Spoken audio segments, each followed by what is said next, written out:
The Google Ads app lets you manage your ad campaigns on the go.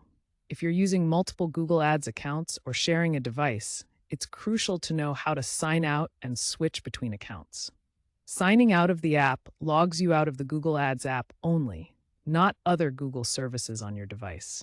Switching accounts allows you to quickly toggle between linked accounts. We'll show you exactly how to do this. First, launch the Google Ads app on your phone or tablet.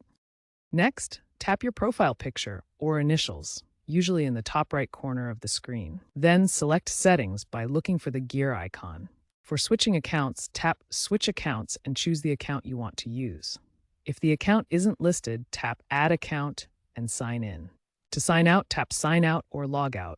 Confirm if prompted. For extra security, especially on shared devices, enable two-factor authentication in your Google account settings. This adds an extra layer of protection when signing in or out.